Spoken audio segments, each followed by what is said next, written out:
আজ ৬ মাস ধরে আপনি যদি তার কথাগুলো শোনেন, বিজেপির ট্যাগলাইনে হেঁটে তিনি কিন্তু কথা বলছেন না। গীতা পাঠের সময় যে ওই প্যাটিসালা তাকে মারাটা উচিত হয়নি সেটাও তিনি বলেছেন। কারা মেরেছিল? তার দলের লোকজন এবং আরএসএস এর লোকজনই তাকে মেরেছিল। দলের ট্যাগলাইনের বিরুদ্ধে গিয়ে তিনি কথা বলছেন।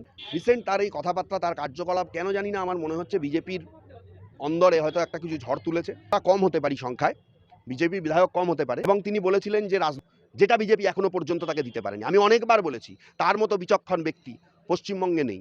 আমি বলবো বিজেপির উচিত তাকে এই ভোটে এমপি তিনি আছেন থাকুন, তাকে মুখ্যমন্ত্রীর মুখ করা। কারণ একমাত্র এখনো পর্যন্ত বিজেপি যদি কোনো মুখ্যমন্ত্রীকে ওই যোগী আদিত্যনাথের মতন তারা হয়তো ভেবে রেখেছে যদি ক্ষমতায় আসে নাও আসতে পারে, কিন্তু বাংলার মানুষকে যিনি একটা সময় ন্যায় অন্যায় বুঝিয়েছিলেন এবং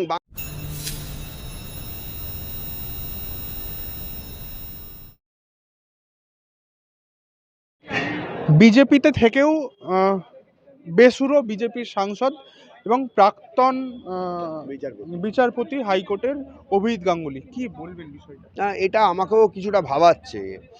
লাস্ট ৬ মাস ধরে আপনি যদি তার কথাগুলো শোনেন, বিজেপির ট্যাগলাইনে হেঁটে তিনি কিন্তু কথা বলছেন না। এমনকি তিনি খুব ছোট্ট বিষয় নিয়েও মন্তব্য করেছেন যে ওই গীতা পাঠের সময় যে ওই প্যাটিসালা তাকে মারাটা উচিত হয়নি সেটাও তিনি বলেছেন। কারা মেরেছিল? তার দলের লোকজন এবং আরএসএস এর লোকজনই তাকে মেরেছিল। সুতরাং দলের ট্যাগলাইনের বিরুদ্ধে গিয়ে তিনি কথা বলছেন। দেখুন, আমার ব্যক্তিগতভাবে যেটা মনে হয়, সততা বিষয়টা আমি বলতে পারবো না, যদিও আদ্যপান্ত সেই লোকটাকে আমরা সৎ বলেই জানি। কারণ তার তো জুডিশিয়ালি বা আইনের জগতে আসারই কোনো কথা ছিল না। তিনি ছিলেন একজন বড় গেজেটেড অফিসার। সেখানে তিনি দুর্নীতিকে প্রশ্রয় দিতে পারেননি বলে তিনি চাকরি ছেড়ে দেন। হ্যাঁ, কোনো একটা জায়গায় মানে কোনো টেন্ডার নিয়ে গণ্ডগোল তাকে চোখে পড়েছিল এবং তার ঊর্ধ্বতন কর্তৃপক্ষরা তাকে বলেছিল ব্যাপারটা চেপে যেতে। তিনি সেটা করতে পারেননি বলে ৭ দিনের মধ্যে তিনি চাকরি ছেড়ে দেন এবং তারপরে তিনি পড়াশোনা করেন, প্রস্তুতি নেন, সমস্ত কিছু করে তিনি এই লাইনে আসেন এবং পরবর্তীকালে তিনি বিচারপতিও হন। এবার বিচারপতি হওয়া অবস্থায় আমরা দেখেছি এসএসসি এবং আপনার প্রাইমারি এই দুটো দুর্নীতিকে কিভাবে পোলের পর পোল তিনি খুলেছেন। এমনকি তপব্রত চট্টোপাধ্যায়ের ডিভিশন বেঞ্চ যখন বলে দিল যে প্রাইমারিতে কোনো প্রাতিষ্ঠানিক দুর্নীতি হয়নি, একমাত্র তাকেই বলতে শুনেছি আমরা মিডিয়ার সামনে যে দুর্নীতি হয়েছে কিনা আমি মানুষকে বোঝাবো, দরকার হলে তার জন্য আমি যত পারি আমি রাস্তায় হাঁটবো, সাধারণ মানুষকে বোঝাবো এবং দুর্নীতি অবশ্যই হয়েছে, সেই জায়গাটা মানুষের বোঝা দরকার। এবং তিনি উষ্মাও প্রকাশ করেছিলেন এই জাজমেন্ট কী করে হয়। যাই হোক, আমি সেই প্রসঙ্গে যাচ্ছি না। রিসেন্ট তার এই কথাবার্তা, তার কার্যকলাপ কেন জানি না আমার মনে হচ্ছে বিজেপির অন্দরে হয়তো একটা কিছু ঝড় তুলেছে। তাকে বিজেপির সঙ্গে, বিজেপির কোনো বড় কর্মকর্তার সঙ্গে ইদানিং দেখাও যাচ্ছে না এবং তিনিই একমাত্র ব্যক্তি যিনি কিন্তু বলেছিলেন একটা কথা, খুব ভালো লেগেছিল একটা সময় আমার, যে আমরা কম হতে পারি সংখ্যায়, বিজেপির বিধায়ক কম হতে পারে, কিন্তু যে এলাকার যিনি বিধায়ক বা এমএলএ, বিধায়ক বা এমপি তিনি তো এমপি, হ্যাঁ, সেই এলাকায় সেখানকার এমএলএ বা এমপি তিনি বিজেপির হতে পারেন, কিন্তু তারা যে মানুষের জন্য, কারণ সেখানকার মানুষ তো তাকে নির্বাচিত করেছেন, তারা মানুষের জন্য কি করতে পারেন সেটা তারা করে দেখাবেন।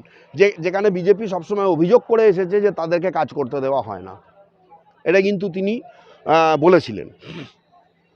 আর হয়তো ভেতরে কোনো দুর্নীতির মাথাচাড়া দিয়ে উঠছে, যেটা হয়তো তিনি মানতে পারছেন না, দলে থেকে মানতে পারছেন না। দেখুন, তিনি দুর্নীতিতে ভরা তৃণমূলে চলে আসবেন আমার এটা মনে হয় না, এবং সিপিএমে তিনি কেন যাবেন না, কারণ তিনি এর ব্যাখ্যা কিন্তু তিনি বিজেপিতে যাওয়ার সময় আপনাদের কাছে দিয়েছিলেন। কারণ তিনি বলেছিলেন যে এখন সেই সময় নয় যে রাস্তার মাঝখানে দাঁড়িয়ে আমি টুল নিয়ে হাতে একটা পতাকা নিয়ে বা আমাকে দেখো আমি ভোট করাতে চাই, নিরপেক্ষ ভোট করব, এই সময়টা এখন সেটা নয়, এটা তিনি বলেছিলেন। এবং তিনি বলেছিলেন যে রাজনৈতিকভাবে যারা ক্ষয়িষ্ণু, অর্থাৎ সিপিএম বা কংগ্রেস, সেখানে গিয়ে নিজের ভাগ্য পরীক্ষা করাতে তিনি চান না। আর দুর্নীতির বিরুদ্ধে তার লড়াই, তিনি বিচারপতির আসনে বসে দেখেছিলেন যে তৃণমূল কিভাবে শিক্ষাক্ষেত্রে দুর্নীতি করেছে, সুতরাং তৃণমূলে যাওয়ার কোনো প্রশ্ন ওঠে না, সেই জন্য অপশান বিজেপি। কিন্তু শুধুই কি এমপি করার জন্য তাকে 3.5 মাস আগে, মানে চাকরি থেকে 3.5 মাস আগে তিনি রিটায়ার করে গেছিলেন, নাকি ওখানে কোনো মন্ত্রিত্ব পাওয়ার কোনো বিষয় ছিল? যেটা বিজেপি এখনো পর্যন্ত তাকে দিতে পারেনি। আমি অনেকবার বলেছি তার মতো বিচক্ষণ ব্যক্তি পশ্চিমবঙ্গে নেই। আমি বলবো বিজেপির উচিত তাকে এই ভোটে এমপি তিনি আছেন থাকুন, তাকে মুখ্যমন্ত্রীর মুখ করা।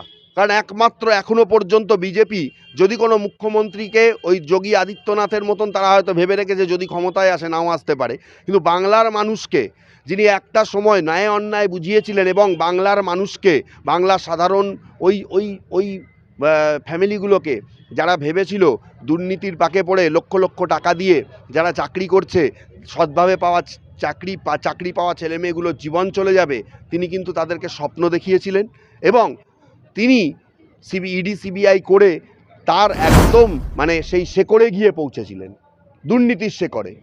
সুতরাং বাংলার মানুষকে যদি বিজেপি পাশে চায়, আমি মনে করি অভিজিৎ গঙ্গোপাধ্যায়কে মুখ্যমন্ত্রীর মুখ করা উচিত বিজেপির। শুভেন্দু অধিকারীর মতো লোক যদি মনে মনে ভেবে থাকে যে মুখ্যমন্ত্রী হবে, তার থেকে দিবাস্বপ্ন আর কিছুই নেই। বিজেপি কখনোই তাকে মুখ্যমন্ত্রী করবে না, এটা আমি আপনাকে আমি পরিষ্কার বলে দিলাম। এবং শুভেন্দু অধিকারীর মতন একজন নেতা যিনি যার অতীতটা পাস্টটা খুব একটা ভালো নয়, যে তৃণমূলের মানে কলঙ্কিত রাজনীতির মধ্যে ছিল, তাকে সব মানুষ স্বতঃস্ফূর্তভাবে ভোট দেবে বা তাকে মুখ্যমন্ত্রী হিসাবে চাইবে, এটা কখনোই ভাবা উচিত নয়। আর আরেকটা ব্যাপার হচ্ছে বিজেপির গাছাড়া মনোভাব। এসআইআর নিয়েও তিনি তার দ্বন্দ্ব প্রকাশ করেছেন, তিনি তার উষ্মা প্রকাশ করেছেন। ফুল পরিবর্তন হবে কিনা জানি না, পট পরিবর্তন হবে কিনা জানি না, কিন্তু তার কথাবার্তায় এটা মনে হচ্ছে অন্যান্য জীবিকার মতন এই রাজনীতি থেকেও 5 বছর সময়সীমার আগেই তিনি না সন্ন্যাস গ্রহণ করেন। ইদানিং আমার তার কথাবার্তা দেখে সেটা মনে হচ্ছে।